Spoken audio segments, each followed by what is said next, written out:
16వ కీర్తన భాగము. దావీదు రచించిన కీర్తన భాగము. ఈరోజు పునరుద్ధాన దినాన్ని జరుపుకుంటూ ఉన్నారు. నిజానికి ఎన్నో వేల సంవత్సరాల క్రితం జరిగిన సంగతి. ప్రభుని రక్షకుడిగా అంగీకరించాం మనము. అయితే మరొక మారు దేవుని యొక్క లేఖనాల్లో నుంచి ఆ పునరుద్ధానం యొక్క ఆ ప్రత్యేకత ఏంటో, ఆ పునరుద్ధానము మనకేం చేసిందో ఆ విషయాల్ని తెలుసుకోవడానికే మనము అంటే ప్రతి ఆదివారం ధ్యానం చేస్తాను. ఈరోజు కొంచెం ప్రత్యేకమైంది, ప్రపంచవ్యాప్తంగా జరుపుకుంటున్నారు కనుక ప్రత్యేకమైనది. ఓకే, జరుపుకుంటున్నారు. ఆయన భూమి మీదకి రాకపోయి ఉండుంటే, ఆయన శిలువ మరణము నొంది ఉండకపోయి ఉండుంటే, ఆయన తిరిగి లేకపోయి ఉండుంటే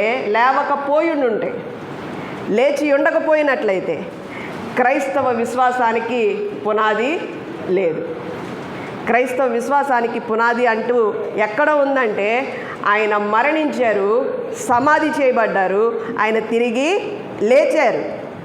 తిరిగి లేచిన దేవుడు మనకు కూడా ఏం చెప్తున్నారంటే, ఆయన ముందు చెప్పారు, నేను మీకు స్థలము సిద్ధపరచా వెళ్ళుచున్నాను, మీ హృదయములు కలవరపడనివ్వకండి, వెరవనీయకండి. నా తండ్రి ఏంటి అనేక నివాస స్థలములు కలవు, లేని ఎళ్ళ నేను మీతో చెప్పుదును, వరి అవ్వద్దని చెప్పారు. అంటే ఆయన లేచిన తర్వాత, మృతుల్లో మొదటివాడిగా లేచిన యేసుక్రీస్తు ప్రభువారు మనకు చెప్తున్నది ఏంటంటే, మనం మరణించిన తర్వాత ఒక జీవితం ఉంది, ఆ జీవితంలోనికి మనల్ని తీసుకువెళ్ళాలని ఆశపడుతున్నారు. దానికి ఒకటే టికెట్. ఆ మార్గం, ఆ రక్షణ మార్గం, ఆ రక్షణ ట్రైన్లోనికి వెళ్ళాలనంటే దానికి ఒకటే టికెట్. ఏంటి టికెట్? యేసు క్రీస్తు ప్రభు అని మనం నోటితో ఒప్పుకుంటే, విశ్వసిస్తే మనం రక్షించబడతాం. ఆయన నామములో బాప్తిజం పొందితే మనం అదే ట్రైన్లో వెళ్తూ ఉంటాం. అది అయితే కీర్తనల గ్రంథము 16వ కీర్తన భాగము.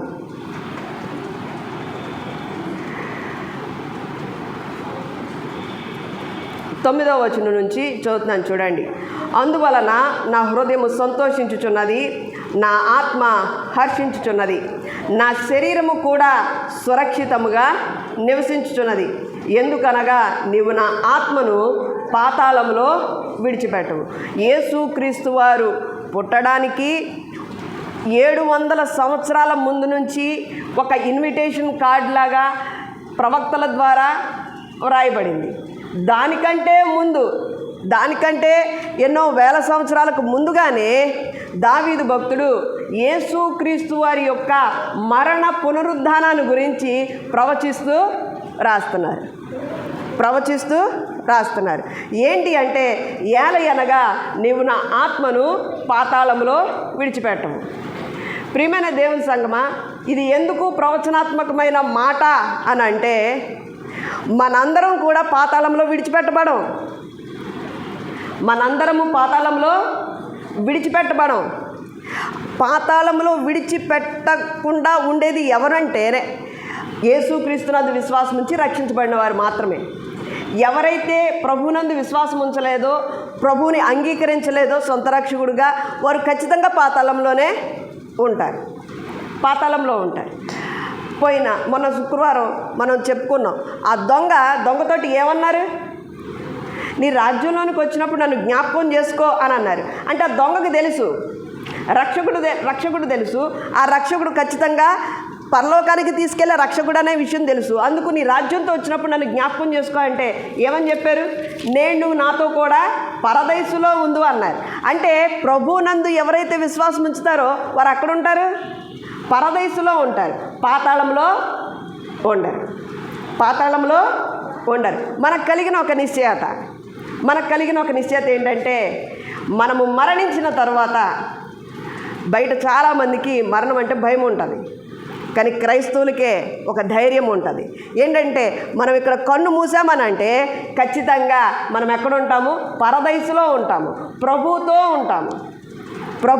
మనకు కలిగిన నిశ్చయత అది. దావీదు భక్తుడు అంటున్నాడు, అయ్యా నువ్వు నా ఆత్మను పాతాళంలో విడిచిపెట్టవు. యేసుక్రీస్తు వారు మరణించారు, సమాధి చేయబడ్డారు, సమాధి చేస్తే ఆ సమాధిలాగా లేదు. ఈరోజు మనం గమనిస్తూ ఉన్న కొన్ని ఉన్నాయి కదా పరిస్థితులు. ఏంటంటే బయట సమాధులు ఉన్నాయి కదా, చాలామంది రాజుల సమాధులు ఉన్నాయి, లేకపోతే గోరీలు అంటారు, చాలామంది రాజ్యాలను జయించిన వారి సమాధులు ఉన్నాయి. ప్రవక్తల సమాధులు కూడా ఉన్నాయి. కానీ తెరవబడిన సమాధి ఈ భూమి మీద ఏదైనా ఉంది అంటే అది యేసుక్రీస్తు వారి సమాధి మాత్రమే. హల్లెలూయా, హల్లెలూయా. ఆయన ఇక్కడ లేడు, ఆయన లేచి ఉన్నాడు. ఆయన చెప్పినట్టే లేచి ఉన్నాడు. హల్లెలూయా. ఆయన చెప్పినట్టే లేచాడు. ఆయన ఏం చెప్పారో అది జరుగుతూనే వచ్చింది. ఈరోజు మనకు కలిగిన నిశ్చయత అదే. మనం మరణించి ఖచ్చితంగా ఆయన రెండవ రాకల్లో ఆయనతో పాటు మనం వస్తాం మళ్ళీ. హల్లెలూయా. మనం మరణించినప్పుడు అయితే క్రైస్తవునికి 2 మరణాలా, ఒకటే మరణమా? చెప్పండి. ఒక మరణము 2 జన్మలు. అదేంటి ఒక మరణము 2 జన్మలు? ఒకడు క్రొత్తగా జన్మిస్తేనే కానీ అంచనని నికోదేము అన్న ఒక మంచి పరిజ్ఞానం కలిగిన వ్యక్తితోటి యేసుక్రీస్తు వారు చెప్తారు. ఎలాగ రెండోసారి జన్మము అని అంటే, మన పాపములు, మన అపరాధములు ఎప్పుడైతే మన నోటితోటి మనం ఒప్పుకుంటూ ఉంటామో, ప్రభు ఏం చేశారంటే మన యొక్క అపరాధాలు, దోషాలు, పాపాలు, శాపాలు అన్నీ కూడాను మన ముంచుడు బాప్తిస్మము ద్వారా వాటన్నిటినీ కడిగేశారు. అప్పుడు మనం క్రొత్త వారం అయ్యాం, క్రొత్త సృష్టి అయ్యాం. హల్లెలూయా. క్రొత్త సృష్టి అయ్యాం. ఒకటే మరణం క్రైస్తవునికి, ఒకటే మరణము 2 జన్మలు. ద్విజుడు అంటారు బయట మన సహోదరులు వాళ్ళు జంజం వేసుకుంటారు. వాళ్ళు ఎందుకు వేసుకుంటారంటే రెండవ జన్మ ఎత్తామని ద్విజుడు అని వేసుకుంటారు. మనం కూడా ద్విజులమే. ఏంటి మనం ద్విజులము అని అంటే, మనం క్రీస్తు రక్తంలో కడగబడి రెండవ జన్మ ఎత్తాం. మనకు కలిగిన నిరీక్షణ, మన ఆత్మ కూడా పాతాళములో విడిచిపెట్టబడదు. ఎందుకు విడిచిపెట్టబడదు అని అంటే, ఆయన మనకి మాదిరి, మనకి చూపించడానికి, మనకి తెలియడం గురించి, మనం గ్రహింపలేని సంగతులు తెలుసుకోవడం గురించే ఆయన మరణించి తిరిగి లేచారు. హల్లెలూయా. మరణించి తిరిగి లేచారు. చూడండి అపోస్తలుల కార్యాల గ్రంథము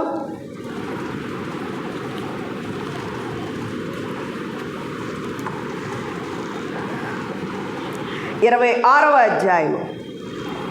అపోస్తులైన పౌలు గారు మరొక మారు అగ్రిప్ప రాజు దగ్గర తన సాక్ష్యాన్ని చెప్తా ఉంటున్నారు.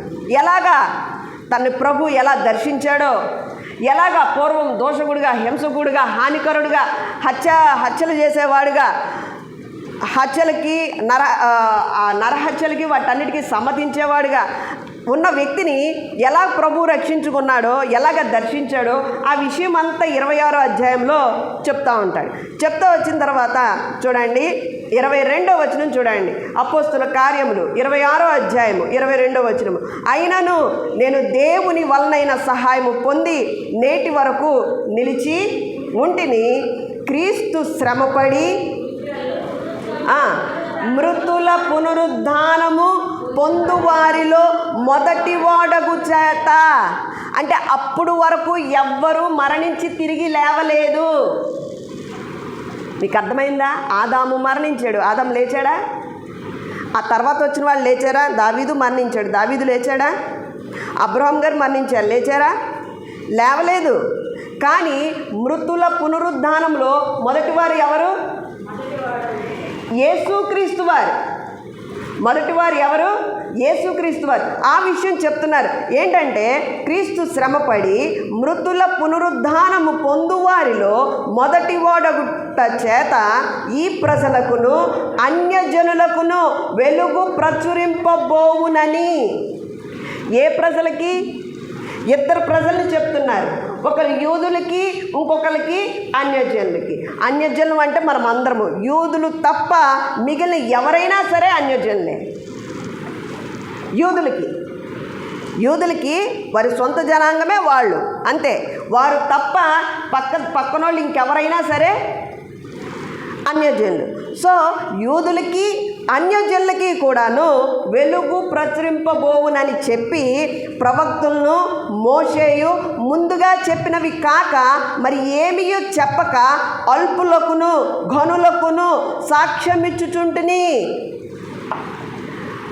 ప్రవక్తలు ఏం చెప్పారో, ప్రవక్తల యొక్క ప్రవచనాల నెరవేర్పు జరుగుతూ ఎలాగ యేసుక్రీస్తు ప్రభువారు వచ్చారో, ఎలాగ నన్ను దర్శించాడో, ఆ పునరుద్ధానంలో మొదటి పాలువారు యేసుక్రీస్తు అయ్యారు.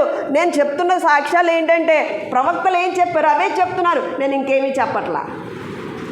అపోస్తలుడైన పౌలు గారు చెప్తా ఉంటున్నారు. అపోస్తలుడైన పౌలు గారు చెప్తున్నారు, ప్రభు దర్శించిన పౌలు గారు. ఆ తర్వాత చూడండి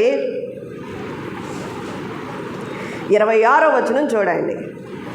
రాజు ఈ సంగతులు ఎరుగును గనుక అతని ఎదుట నేను ధైర్యంగా మాట్లాడుచున్నాను, వాటిలో ఒకటియు అతనికి మరుగై ఉండలేదని రూఢిగా నమ్ముచున్నాను. వావ్, ఇది ఒక మూలన జరిగిన కార్యము కాదు. ఎక్కడో ఒక కార్నర్లో ఎక్కడ ఎవ్వరికి కనిపించకుండా జరిగిన కార్యము కాదు. ఈ పునరుద్ధానం అన్నది ఉన్నది చూశారు. యేసుక్రీస్తు వారు మృతుల పునరుద్ధానంలో మొదటి వారుగా ఉన్న యేసుక్రీస్తు ప్రభువును ఉన్నారు చూశారు. అది ఆ పునరుద్ధానం అన్నది ఒక మూలన జరిగిన కార్యం మాత్రం కాదు. హల్లెలూయా. ఈరోజు చాలామంది ఏమనుకుంటారంటే ఎక్కడో ఇశ్రాయేల్ దేశం, ఎక్కడో చిన్న దేశం. అసలు చిన్న దేశం అంటారు కానీ ఆ దేశానికి ఉన్న ప్రాముఖ్యం తెలుసా? భూమి నట్ట నడుమ ఉన్న దేశం. హల్లెలూయా. భూమి నట్ట నడుమ ఉన్న దేశం. దానికి పునాది ఒకవేళ వేలాడగట్టే పరిస్థితి ఏదన్నా ఉందనుకోండి, నడుము దీని నుంచి వేలాడగట్టే పరిస్థితి ఏదన్నా ఉందనుకోండి, అది ఇశ్రాయేల్ దేశం నుంచే స్టార్ట్ అవ్వాలి. హల్లెలూయా. ఆ నట్ట నడుమున జన్మించిన యేసుక్రీస్తు వారు, అది ఒక మూలన జరిగిన కార్యం మాత్రం కాదు. పునరుద్ధానం అన్నది ఒక మూలన జరిగిన కార్యము కాదు. ఒక సెంటర్ దీని దగ్గర ఒక పాయింట్ పెట్టామనుకోండి, దాని అర్థం ఏంటంటే నలుదిక్కులా కూడా అదే కనబడుతుంది, అదే పాయింట్ కనబడుతుంది. నలుదిక్కులా కూడా అదే పాయింట్ కనబడుతుంది. అదే ఒక మూలలో ఉందనుకోండి, ఎన్ని కనబడుతుంది? ఒక 2 డైరెక్షన్లే, లేకపోతే 3 డైరెక్షన్లు, XYZ 3 డైరెక్షన్లోనే చూస్తాం. కానీ ఒక సెంటర్లో జరిగిందనుకోండి, 4 దిక్కులా కూడాను కనబడుతుంది. అందుకే అపోస్తలుడైన పౌలు గారు ఆయన అన్నారు, ఇది ఒక మూలన జరిగిన కార్యం కాదు రాజా, అక్కడ జరిగిన సంగతులు మీకు బాగా తెలుసు. ఎందుకంటున్నాడు తెలుసు ఈ మాట? ఈరోజు ప్రజలందరికీ పునరుద్ధానము, ఈస్టరు, క్రైస్తవులు అంటే నవ్వుతూ ఉంటారు. ఎందుకు నవ్వుతారు? ఏంటో మాట్లాడితే బైబిల్ పట్టుకొని వెళ్ళిపోతారు, మాట్లాడితే దేవుడు అంటారు, అదంటారు, ఇదంటారు, ఇదంతా అంటాడు. ఇక్కడ కూడాను ఆ క్రింద అంటారు, పేస్తూ అంటాడు, పౌలా నువ్వు వెర్రోడివి, అతి విద్య వలన నీకు వెర్రి పట్టింది, పిచ్చోడు అయ్యావు నువ్వు అని అంటాడు కదా. ఉంటుంది చూడండి 24లో. అతడు ఈలాగు సమాధానము చెప్పుకొని చుండగా ఫేస్తూ, పౌలా నువ్వు వెర్రివాడవు, అతి విద్య వలన నీకు వెర్రి పట్టింది అని గొప్ప శబ్దంతో చెప్పాడు. అంత ధైర్యంగా చెప్పడానికి గల కారణం ఏంటి తెలుసా? పునరుద్ధానాన్ని అంత గట్టిగా నమ్మినవాడు అపోస్తలుడైన పౌలు. అపోస్తలుడైన పౌలు కంటే ముందుగానే దావీదు గారికి కూడా తెలుసు, ఈ పరిశుద్ధుణ్ణి నువ్వు కుళ్ళు పట్టనియో ప్రభువా, నా ఆత్మను నువ్వు పాతాళంలో విడిచిపెట్టవు. ప్రియమైన దేవుని సంగమా, పునరుద్ధాన దినానుకున్న ఒక గొప్ప ఆవశ్యకత, ఒక గొప్ప సంతోషకరమైన వార్త ఏంటి తెలుసా?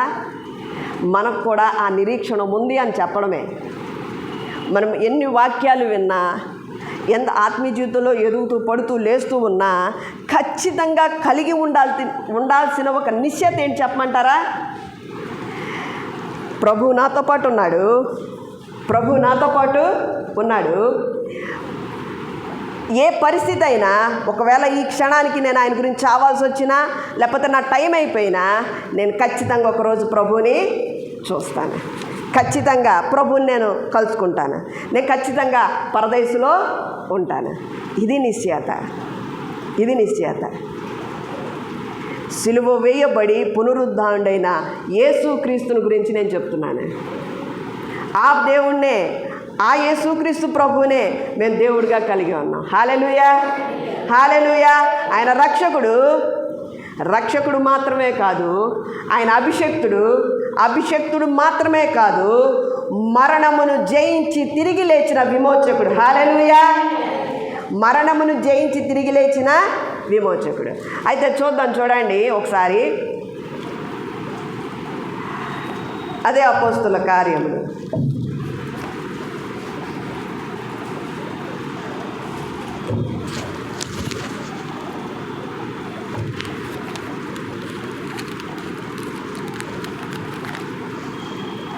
7వ అధ్యాయము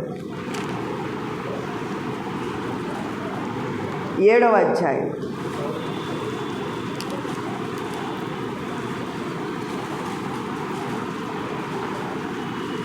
7వ అధ్యాయం అంతా కూడాను మొట్టమొదటి హతసాక్షిగా అయిన స్టెఫను గారి యొక్క సాక్ష్యం ఉంటుంది.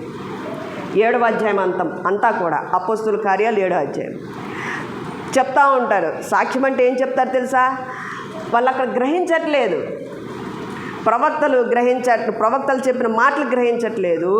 అలాగే పరిసయ్యులకి ఎలా ఉందంటే, ఏంటో యేసుక్రీస్తు అని ఒక కొత్త వ్యక్తి గురించి చెప్తున్నారు, తిరిగి లేచిన వ్యక్తి గురించి చెప్తున్నారు, మన పరిస్థితి ఏమైపోద్దో, మన మతం ఏమైపోద్దో అన్న భయాలతోటి హింసించడం స్టార్ట్ చేశారు.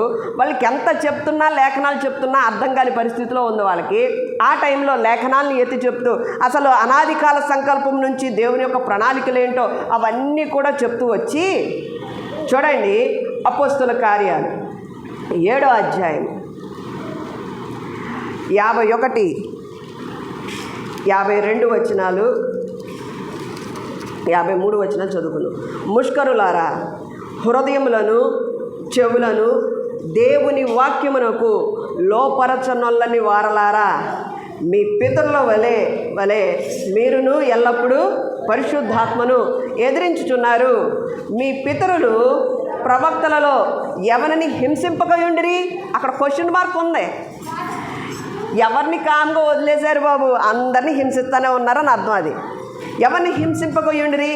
ఆ నీతిమంతుని రాకను గూర్చి ముందు తెలిపిన వారిని చంపిరి.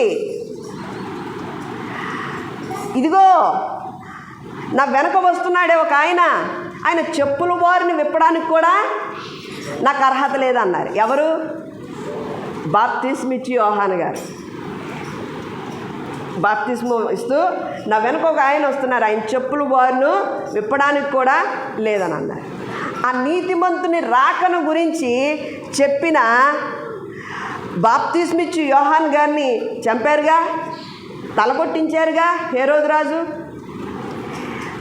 అప్పుడు వీళ్ళందరూ కూడాను వచ్చారు, అసలు దానికంటే ముందుగానే వచ్చారు. ఎవరు? నువ్వేనా వచ్చే యేసుక్రీస్తు ప్రభువి, ఇంకెవరన్నా వస్తారా అని అంటే, అదిగో నా వెనక వస్తున్నాడు అతను, ఆయన చెప్పుల వారిని విప్పడానికి కూడా కాదు అని చెప్పి. అయినా సరే వాళ్ళ మాటలు నమ్మలా. అలాంటి ప్రవక్తల్ని ఎంతోమందిని వారు చంపారు. ఎవరు? మత జాడ్యంలో ఉన్నవారు, మతం అనే జాడ్యంలో ఉన్నవాళ్ళు. దేవుడు అంటారు కానీ ఆ దేవుడు ఏం చెప్పాడో గ్రహించరు.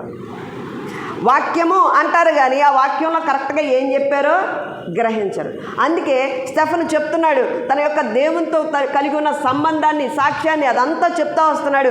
వెంటనే చాలా కోపం వచ్చి, ముష్కరులారా, మీరు దేవుని మాటకు లోబడినల్లని వారు అని చెప్తూ మీరు ఎవరిని హింసించకుండా ఉన్నారు, అందరినీ హింసిస్తూనే వచ్చారు. తర్వాత అంటున్నాడు, ఆ నీతిమంతుని రాకను గురించి ముందు తెలిపిన వారిని చంపారు, ఆయనను మీరు ఇప్పుడు అప్పగించి హత్య చేసిన వారైతిరి. హత్య చేసిన వారు అయ్యారు. హత్య చేసిన వాళ్ళు ఎవరైతే?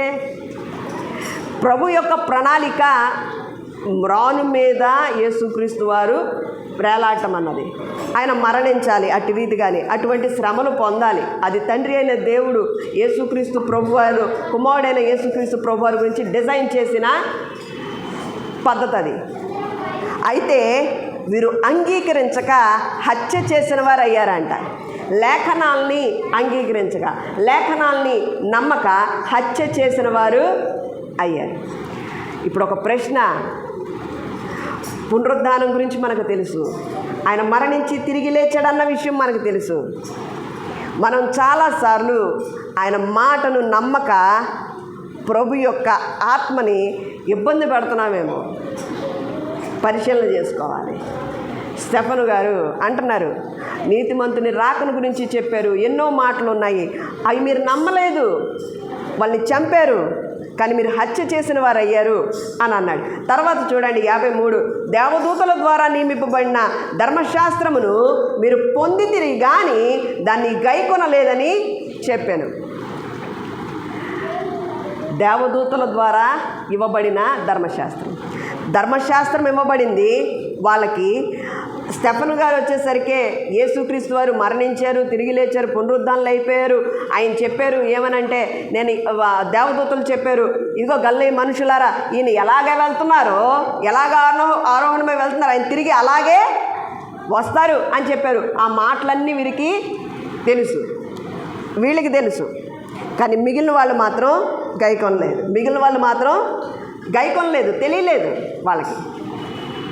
ఈరోజు మనకి శ్రేష్టమైన పునరుద్ధానుడైన యేసుక్రీస్తు వారు మనకు అందించిన లేఖనాలు, ఆ రక్తములో కడగబడిన రక్షణ అనుభవము, ఆత్మీయంగా ఎదుగుతున్నామని నడుస్తున్న అనుభవాలు ఇవన్నీ ఉన్నప్పటికీ మనం కూడా విననొల్లని వారంగా ఉన్నామేమో పరిశీలన చేసుకోవాలి. అంగీకరించని స్వభావం మనకు ఉందేమో పరిశీలన చేసుకోవాలి.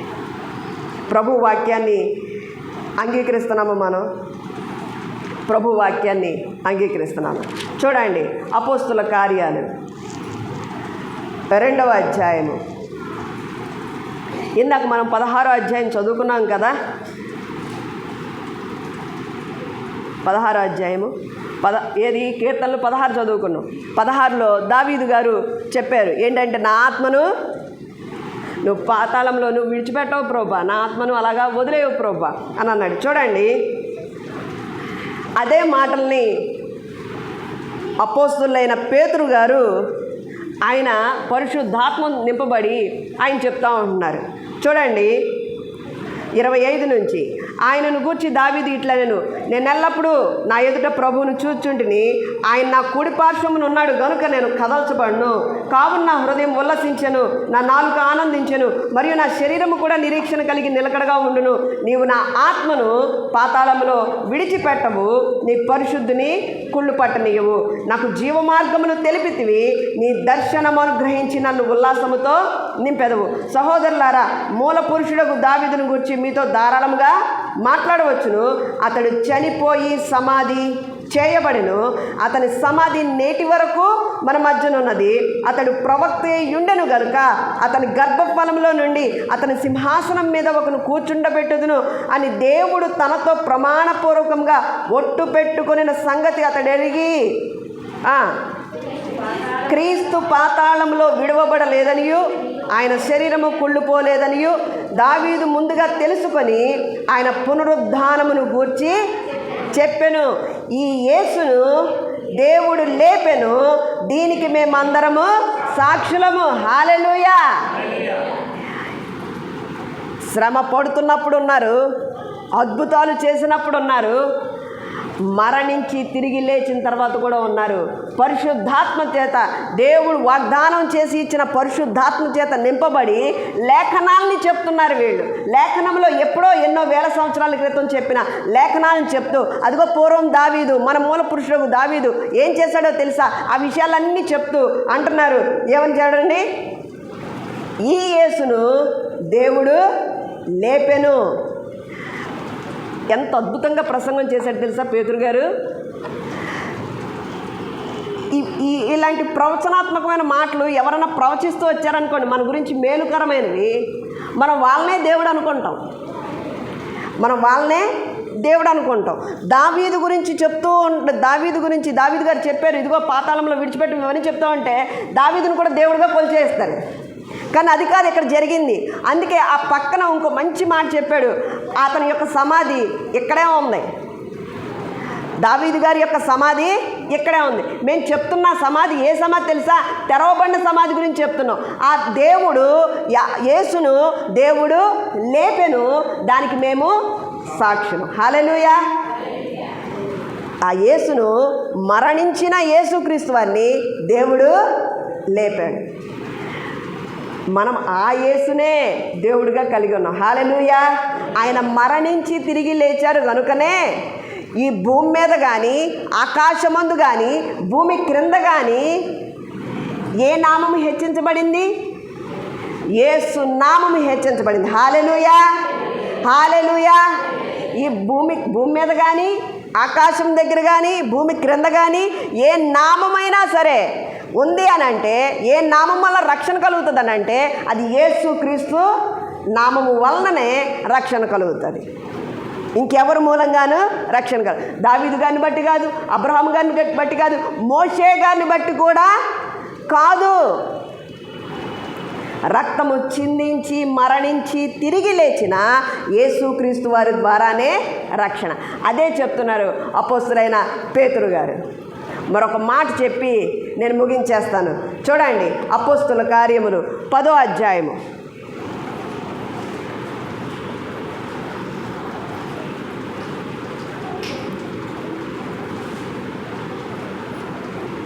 అపోస్తల కార్యాలు 10వ అధ్యాయం. 10వ అధ్యాయంలో జరుగుతున్న ఒక విషయం చెప్తాను చూడండి. కొర్నేలికి దేవుని యొక్క దూత ద్వారా ఒక వర్తమానము వచ్చింది. నువ్వు పేతురుని పిలిపించుకో, పేతురు ఏం చెప్తాడో ఆ మాటలు విను అన్నారు. మొత్తానికి పిలిపించాడు కొర్నేలి ఎవరు అని అంటే, నిజానికి ఆ టైంలో అన్యజనుడు, యూదుడు మాత్రం కాదు. మొట్టమొదట మనం చదువుకున్నాం కదా, ఈ దేశానికి అంటే ఈ ప్రజలకును అన్యజనులకును వెలుగు ప్రచురింపబడ్డానికే యేసుక్రీస్తు వారు మరణించి తిరిగి లేచారు. ఇది ఒక మూలన జరిగిన కార్యం మాత్రము కాదు, అందరికీ స్ప్రెడ్ అవ్వడానికి జరిగిన కార్యం. అందరికీ ప్రపంచవ్యాప్తంగా అందరికీ తెలియాల్సిన కార్యం కాబట్టి ఒక మూలం జరిగిన కార్యం మాత్రం కాదు అని పౌలు గారు అన్నారు. ఇక్కడ చూడండి, ఇక్కడ కొర్నేలి దగ్గరికి వచ్చారు, వాక్యం చెప్తున్నాడు. పేతురు గారు వాక్యము చెప్తా ఉంది. చూడండి, 39 నుంచి చదువుతాను. చూడండి, ఆయన యూదుల దేశమందును యెరూషలేమునందును చేసిన వాటికన్నిటికీ మేము సాక్షులము. ఆయనను వారు మ్రానున వేలాడదీసి చంపిరి. దేవుడు ఆయనను 3వ దినమున లేపి ప్రజలందరికీ కాక దేవుని చేత ముందుగా ఏర్పరచబడిన సాక్షులకే, అనగా ఆయన మృతుల్లో నుండి లేచిన తరువాత ఆయనతో కూడా అన్నపానములు పుచ్చుకొనిన మాకే ఆయన ప్రత్యక్షముగా కనబడినట్లు అనుగ్రహించెను. ఇక్కడ వర్తమానం ఏం చెప్తున్నాడు తెలుసా? ఆయన మరణించి తిరిగి లేచి మాకు మరలా ప్రత్యక్షమయ్యాడు. ఆయనతో పాటు మేము అన్నపానములు పుచ్చుకున్నాము అని చెప్తాను. నిజమే, అది జరిగినదే. 40 దినాల వరకు ఆయన బ్రతికే ఉన్నాడు. నేటికి ఆయన సజీవుడు కనుకనే భయంకరమైన నరహత్య చేసిన వారు రక్షించబడుతున్నారు, మారుమనసు పొందుతున్నారు. భయంకరమైన వ్యాధిగ్రస్తులు వారు స్వస్థపరచబడుతున్నారు. ఆయన నేటికి సజీవుడు కనుక, యేసుక్రీస్తు ప్రభువారు నేటికి సజీవుడు కనుక ప్రతి ఒక్కరి జీవితంలో ఏం జరుగుతున్నాయి? అద్భుతమైన కార్యం అంటే ఏంటి చెప్పనా? అద్భుతమైన కార్యం మారు మనస్సు పొందడమే అద్భుతమైన కార్యం. హల్లెలూయా. మారు మనసు పొందుతున్నారు. అద్భుతాలు అవన్నీ ఒక విషయము, కానీ మారు మనస్సు పొందుతున్నారు. తర్వాత చూడండి, అన్నాడు మాకు ప్రత్యక్షంగా ఆయన కనపడ్డాడు. ఇదియూ కాక దేవుడు సజీవులకును మృతులకును న్యాయాధిపతినిగా నియమించిన వాడు ఈయనే అని ప్రజలకు ప్రకటించి దృఢ సాక్ష్యం ఇవ్వాలని మాకు ఆజ్ఞాపించెను. ఆయన చెప్పాడట. ఏమని చెప్పాడు? సజీవులకును మృతులకును న్యాయాధిపతి అంట యేసుక్రీస్తు ప్రభువారు. హల్లెలూయా. ఆయన 2000 సంవత్సరాల క్రితం ఆయన భూమి మీద వచ్చినప్పుడు ప్రేమ చూపించడానికి వచ్చాడు. నేటికి ప్రేమ కృప మనకి చూపిస్తానే వస్తున్నాడు. రెండవసారి వచ్చినప్పుడు ఆయన ఎలా వస్తారు? ఎలా వస్తారు? న్యాయాధిపతిగా వస్తారు, తీర్పు తీర్చడానికి వస్తారు. హల్లెలూయా. తీర్పు తీర్చడం ఇందాక పాడారు కదా, యూదా గోత సింహం తిరిగి లేచేను, మరలా తిరిగి లేచేను అన్నామా? అంతే. ఆయన ఎందుకు మళ్ళీ తిరిగి లేచి మరలా వస్తాడు? ఆయన ఎలాగొస్తాడు తెలుసా? ఆయన సింహంలాగా వస్తాడు. వధింపబడిన గొర్రెపిల్లగా ముందు వచ్చారు, నెక్స్ట్ సింహంలాగా వస్తారు, తీర్పు తీర్చడానికి వస్తారు. దాని గురించి సాక్ష్యం ఇవ్వాలి అని అన్నారు. మనం కూడా సాక్ష్యం ఇవ్వాలి. ఏమని? రక్షించబడ్డం మాత్రమే కాదు, ఈ భూమి మీద చేసే ప్రతి వాటికి కూడా ఆయన తీర్పు తీరుస్తాడు. కాబట్టి మన మాట, మన నడవడిక, మన ప్రవర్తన వాటన్నిటి విషయాల్లో జాగ్రత్తగా ఉండాలి. తర్వాత చూడండి 43వ వచనం. ఆయన యందు విశ్వాసముంచువాడెవడో వాడు ఆయన నామము మూలముగా పాప క్షమాపణ పొందునని ప్రవక్తలందరూ ఆయన గూర్చి సాక్ష్యం ఇచ్చుచున్నారు. ఆయన యందు విశ్వాసం ఉంచితే చాలండి. ఆయన యందు విశ్వాసం ఉంచితే చాలు, ఆయన నామాన్ని ఒప్పుకుంటే చాలు, పాప క్షమాపణ కలుగుతుంది. పాప క్షమాపణ ఎక్కడి నుంచి వచ్చింది తెలుసా? పునరుద్ధానుడైన యేసుక్రీస్తు ప్రభువారి మూలంగానే వచ్చింది. హల్లెలూయా. పాప క్షమాపణ గురించి చెప్తా ఉండంగానే పరిశుద్ధాత్మ దేవుడు దిగాడట. హల్లెలూయా. ఇక్కడ క్రింద వచ్చిన 44లో రాయబడి ఉంటుంది. 44లో యేసుక్రీస్తు వారు బ్రతికి ఉన్న దినాల్లో ఒక మాట చెప్పారు. ఏమన్నారంటే, నేను వెళ్ళిపోవాలి, నేను వెళ్తే నేను మీకు ఎవరిని పంపిస్తాను? ఆదరణకర్తను పంపిస్తాను. ఆదరణకర్త ఏం చేస్తాడు? ఆయన నీతిని గూర్చి, తీర్పుని గూర్చి, పాపమును గురించి ఒప్పింప చేస్తాడు. ఈరోజు ఎవరు రక్షిస్తున్నారు తెలుసా? ఎవరు మనుషులు రక్షిస్తున్నారు తెలుసా? ఆ పరిశుద్ధాత్మ దేవుడే. హల్లెలూయా. ఎవరు ఒప్పింప చేస్తున్నారు తెలుసా? ఆ పరిశుద్ధాత్మ దేవుడే. ఎవరో వాక్యం చెప్తే, ఎవరో నువ్వు రా అని లాగితే ఎవరు వచ్చారు? ఎవరికి మారు మనసు రాదు. పరిశుద్ధాత్మ దేవుడు మనిషిలో క్రియ చేయొచ్చు. ఆయన ఏర్పాటు చేసుకున్న బిడ్డలకు దర్శనం అనుగ్రహిస్తూనే వస్తున్నారు. ఆయన ద్వారానే రక్షణ. ఆయన చేసిన ఆ యొక్క రక్షణ కార్యము పునరుద్ధానుడైన ఆ దీన్ని బట్టే పరిశుద్ధాత్మ దేవుడు నేటికి పని చేయించు అనేక మందిని రక్షణలోనికి తీసుకొస్తూ ఉన్నాడు. మరొక మాట చెప్పేసేసి ముగించేస్తాను. చూడండి,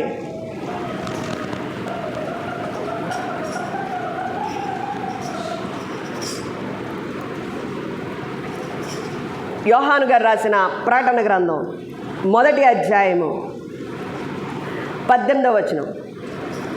నేను మొదటి వాడను, కడపటి వాడను, జీవించువాడను, మృతుణ్ణైతిని గాని ఇదిగో యుగ యుగములు సజీవుణ్ణై ఉన్నాను, మరియు మరణము యొక్కయు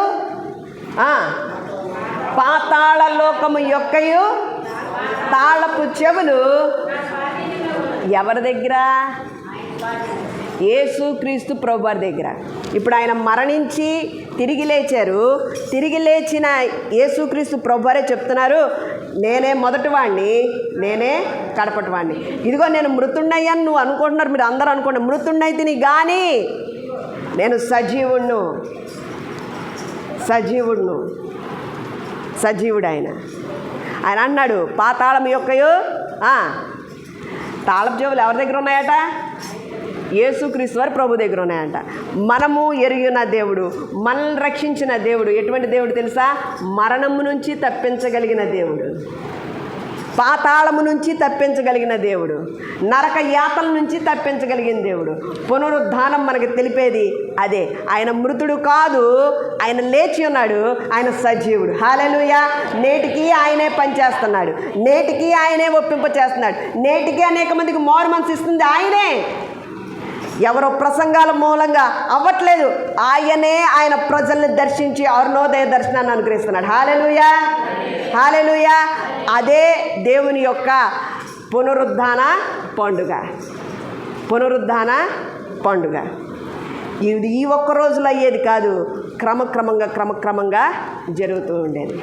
కాబట్టి మనము ఒకసారి పరిశీలన చేసుకోవాలి. మనం నమ్మిన దేవుడు మరణమును జయించి తిరిగి లేచిన దేవుడు. మన ఆత్మను కూడా పాతాళంలో ఆయన విడిచిపెట్టాడు. అటువంటి ప్రభువుని మనం కలిగి ఉన్నాము. కాబట్టి మనం ఇంకా నమ్మకంగా ప్రభు కొరకు విశ్వాసముతోటి ముందుకు కొనసాగిపోగలిగే కృప పరిశుద్ధాత్మ దేవుడు యేసుక్రీస్తు ప్రభు వారు మనకు అనుగ్రహించి నడిపించునుగాక. ఆమేన్. ప్రార్థన చేసుకుందాం.